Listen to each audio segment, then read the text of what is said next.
हमारे मुल्क में इदारे सबसे बड़े करप्ट हैं। That's it. आपको डर क्यों नहीं लग रहा अपने चैनल का? आप बार बार बात उस तरफ लेके जाते हैं जहाँ नहीं लेके जानी चाहिए। पहुँच हाँ वो कर सकती है अगर करना चाहे तो। आपकी आसिम मुनीर से उम्मीदें हैं? पर्सनली बताऊँ तो किसी से उम्मीदें नहीं है। कसम से मेरे पास 4 पैसे में बाइक चला गया। तो हम हुक्मरानों को तो ब्लेम करते हैं, लेकिन हम भी एक कौम नहीं बनते ना, हम भी ट्रक की बत्ती के पीछे लग जाते हैं। पहले तो सिर्फ बात होती थी बलूचिस्तान KP या इन इलाकों के अंदर जो है एस्टेब्लिशमेंट के खिलाफ बात होती थी या सिंधी बात करते थे। अब पंजाबियों को भी पता चल रहा है कि 70 साल से क्या हुआ है। ये अभी बिल आए हैं, अवाम ने क्या किया, बिल साड़े हैं। ठीक है, इन्होंने साथ ही अवाम को दूसरी साइड पे लगा दिया है। ये चोर पकड़ रहे हैं, ये बिजली चोरों को पकड़ रहे हैं। ये नहीं किया कि बिल कम कर, बिल कम हो जाएंगे तो चोरी ऑटोमेटिकली रुक जाएगी। यार किसका दिल करता है कि 40-40 हज़ार रुपया बिल जमा कराए? ये कैपिटलिस्ट जितने भी बैठे हुए हैं इन सब को पकड़ के नीचे लाएं, इन सब का जो है हिसाब हो, तभी मुमकिन है कि एक आम आदमी का फ़ायदा हो सकता है।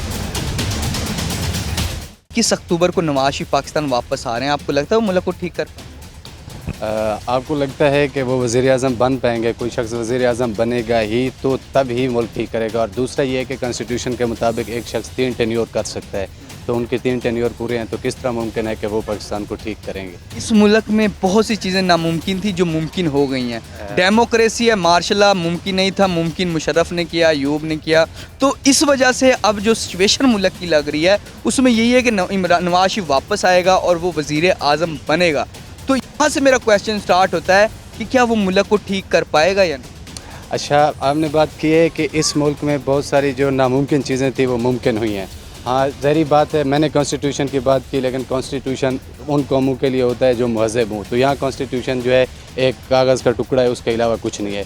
दूसरी बात यह है कि अगर मियाँ साहब आ जाते हैं पाकिस्तान में, तो मुझे ये लग रहा है कि मियाँ साहब की जो सियासत थी, जो मियाँ साहब लेके जा रहे थे एंटी एस्टेब्लिशमेंट और फ़ौज के ख़िलाफ़ जो उनकी एक मौक़िफ़ था, और जो मियाँ शहबाज को इज्जत दो, और मियाँ शहबाज शरीफ जो थे वो जो थे एस्टेब्लिशमेंट के बहुत करीब थे, तो दोनों भाइयों की जो आइडियालॉजी है वो बिल्कुल चेंज है। मुफाहमती और मुज़ाहमती। हाँ, एक मज़ाहमत कर रहे हैं, एक मफाहमत कर रहे हैं। और दूसरी चीज़ ये है कि मुझे जो लगता है कि अगला दौर जो है वो PP का है, पीपल्स पार्टी। हाँ, उसका है। उसकी वजह यह है कि PTI को इन्होंने ग्राउंड से निकाल दिया है, नून लीग को जरदारी और ये सब लोग मिला के जैसे इसको गवर्नमेंट में इनको लाए। और अब आप देख रहे हैं कि हुकूमत ख़त्म हुई 14 अगस्त को, मियाँ साहब उसी दिन ही निकल गए। तो आप देखें आगे इलेक्शन आ रहे हैं, तो अगर ऐसा कुछ होता, और आप जो बात कर रहे हैं बैक डोर से, अगर कोई, अब मुझे लग रहा है क्योंकि पंजाब के अंदर काफ़ी जो है अब शऊर आ गया है। पहले तो सिर्फ बात होती थी बलूचिस्तान KP या इन इलाकों के अंदर जो है एस्टेब्लिशमेंट के खिलाफ बात होती थी या सिंधी बात करते थे। अब पंजाबियों को भी पता चल रहा है कि 70 साल से क्या हुआ है। अब अगर कोई पिछले रास्ते से आता है तो आवाम उसे एक्सेप्ट नहीं करेगी। इस मुल्क के जो हालात हैं ख़राब हो जाएंगे। ये हो सकता है कि मार्शल लॉ मुमकिन हो सकता है, मार्शल लॉ ना कहें तो एमरजेंसी नाफिज हो सकती है अगर हालात ख़राब होते हैं। दूसरी पॉसिबिलिटी ये है कि अगर PTI को निकाल देते हैं तो इलेक्शन डिज़ाल्व हो जाएंगे, क्योंकि अगर PTI का वोटर वोट नहीं देता है, PTI इलेक्शन की मुखालफत कर देती है, तो फिर जो मियाँ साहब का सपना है वो सपना ही रह जाएगा अगर चौथी बार वज़ीर-ए-आज़म बने। परवेज़ इलाही भी या चौधरी शुजात भी उस टाइम, जिस टाइम काफ लीग मुशर्रफ ने बनाई थी, तो कुछ भी नहीं बेचती थी, कुछ सीटें नहीं थी, लेकिन बना दी थी। अगर उसी सिचुएशन को देखें तो आज भी मुमकिन उनके लिए नामुमकिन। हाँ, आपकी मुझे बात समझ आई है। आप देखें ना, जिस तरह तहरीक इंसाफ को तोड़ के नई पार्टियाँ बनाई। अच्छा, तहरीक इंसाफ को हम तोड़ने की तो बात करते हैं, हम बनाने वालों की बात नहीं करते। उस तरफ आ जाता हूँ, मैं उस तरफ भी आ जाता हूँ। PTI को तोड़ के आप जो कह रहे हैं ना, हाँ, एक हल है। जैसे अभी इन्होंने हुकूमत बनाई, इत्तेहादी हुकूमत, ऐसी पॉसिबिलिटी मुमकिन है, ऐसे दोबारा हुकूमत बन सकती है। जैसे जो नई पार्टियाँ बनी हैं, किसी के पास 5 MNA, किसी के पास 7-10, ऐसे सारा गंद मिला के एक हुकूमत बन सकती है। और दूसरा, मैं तो PTI के भी हक़ में भी नहीं हूँ, क्योंकि वो जिस तरीके से आई उसी तरीके से गई। हाल ये है कि अब जो आवाम है उसे होश के नाखून लेने चाहिए, और इस मुल्क का जो वैध हल है वो एक कम्युनिस्ट सोशलिस्ट इनकलाब है। यहाँ एक जब तक सोशलिस्ट हुकूमत नहीं बन जाती तब तक ना तो आवाम के हालात ठीक हो सकते हैं। ये कैपिटलिस्ट जितने भी बैठे हुए हैं इन सब को पकड़ के नीचे लाएँ, इन सब का जो है हिसाब हो, तभी मुमकिन है कि एक आम आदमी का फ़ायदा हो सकता है। वही बात है, आप, मुझे पता नहीं, ऐसा लग रहा है आपको डर क्यों नहीं लग रहा अपने चैनल का? आप बार बार बात उस तरफ लेके जाते हैं जहाँ नहीं लेके जानी चाहिए। अच्छा देखिए, डरने की बात तब होती है कि जब हम कोई गलत बात कर रहे हों। जब बात ठीक हो तो फिर जाने ना जाने से।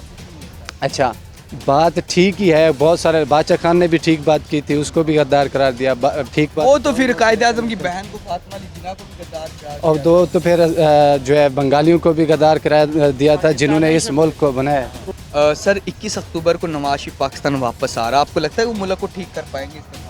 इस मुल्क का ना कुछ नहीं हो सकता, पहली बात तो ये है, ठीक है ना। 21 को आए या 25 को आए, पहले वो 15 को कह रहा था, अब वो 21 को कह रहा है। ठीक है, ये सब पार्टियाँ मिली हुई हैं।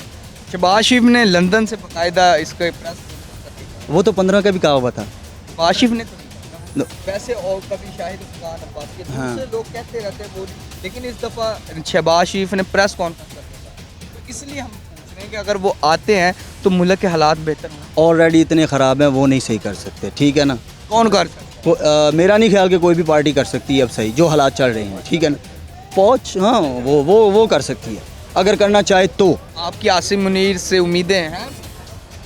पर्सनली बताऊं तो किसी से उम्मीदें नहीं हैं, समझ आई, किसी से भी उम्मीदें नहीं हैं हमें।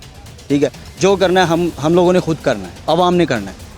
इन लोगों पे कोई उम्मीद नहीं है, नेवर वाली बात हो गई है, क्योंकि देखें, ऑलरेडी हम इदारे मुल्कों को चलाते हैं, अगर इदारे करेंगे तो वो हमारे मुल्क में इदारे सबसे बड़े करप्ट हैं, दैट्स इट, समझ दो। ये अभी बिल आए हैं, इन्होंने अवाम ने क्या किया, बिल साड़े हैं। ठीक है, इन्होंने साथ ही अवाम को दूसरी साइड पे लगा दिया है। किस साइड पे लगाया है? कि जो चोर पकड़ रहे हैं, ये बिजली चोरों को पकड़ रहे हैं। ये नहीं किया कि बिल कम कर दें। ठीक है, बिल कम हो जाएंगे तो चोरी ऑटोमेटिकली रुक जाएगी यार। किसका दिल करता है कि 40-40 हज़ार रुपया बिल जमा कराए? मेरी 25 हज़ार रुपये सैलरी एग्जाम्पल, ठीक है, और पेट्रोल में डलवाता था 100 रुपये का, अब मैं 300 का पेट्रोल डलवाता हूँ। ठीक है, सैलरी तो वही है, उसमें कुछ बढ़ा है? कुछ बढ़ सकता है? नहीं बढ़ाएंगे, कोई नहीं। 3 लड़के हैं, वो 2 निकाल देंगे, 1 रख लेंगे। बिल्कुल है। इधर कुछ भी नहीं है मैन।